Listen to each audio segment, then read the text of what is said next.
মনরে পাখি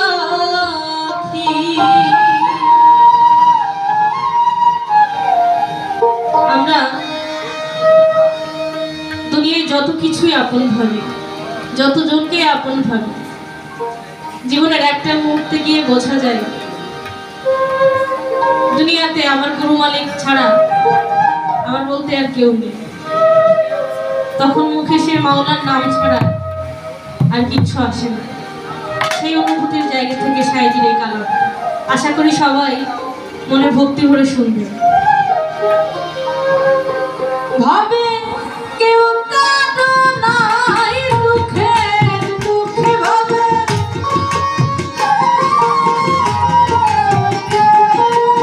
কেউ কাঁদো নাই দুঃখের দুঃখে, আল্লাহ বলো মনরে পাখি একবার, আল্লাহ বলো মনরে পাখি।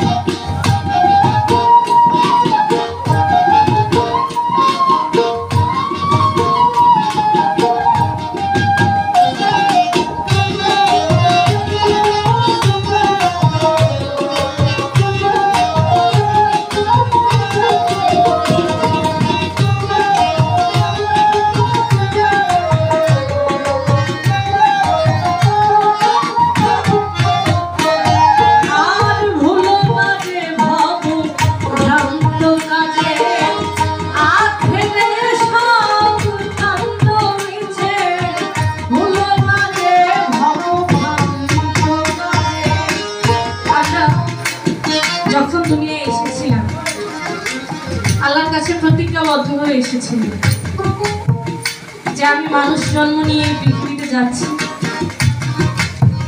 আমি একমাত্র তুমি আল্লাহর ইবাদত ছাড়া দ্বিতীয় কোনো কর্ম দুনিয়ায় গিয়ে করবো। কিন্তু আমার মতো অধম কিছু আছে যারা ওই একটা কাজ ছাড়া দুনিয়ার সব কাজে ব্যস্ত। আল্লাহর নাম স্মরণ করার শুধুমাত্র বিপদে পড়া ছাড়া কোনো সময় আমাদের নাই। আর ভুলো না রে ভবভ্রান্ত কাজে, আছে মেরে সব কাণ্ড মিছে ভাবে, আসতে একা যেতে একা, ভাবে আসতে একা যেতে একা, ভবপীড়িতের ফল আছে কি আল্লাহ বলো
তাকে কবরের পাশে নিয়ে গিয়ে রাখা হয়, কবরে শোয়ানোর জন্য। তখন তার ভাই বোন, আত্মীয় স্বজন, বন্ধু বান্ধব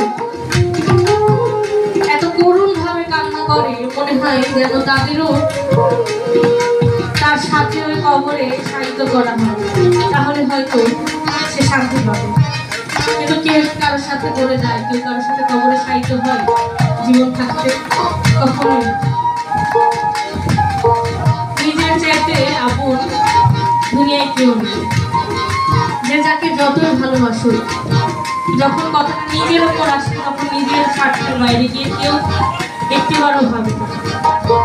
একমাত্র আল্লাহ রহমানুর রাহিম। আপনি সারাটা জীবন যত পাপ করেন, আল্লাহর ইবাদত না করেন, যত অবহেলা করেন, জীবনের শেষ মুহূর্তে গিয়ে হলেও যদি আপনি একটাবার অনুতপ্ত হন, একটাবার মন থেকে তওবা করেন, আল্লাহ আপনাকে ক্ষমা করে দেওয়ার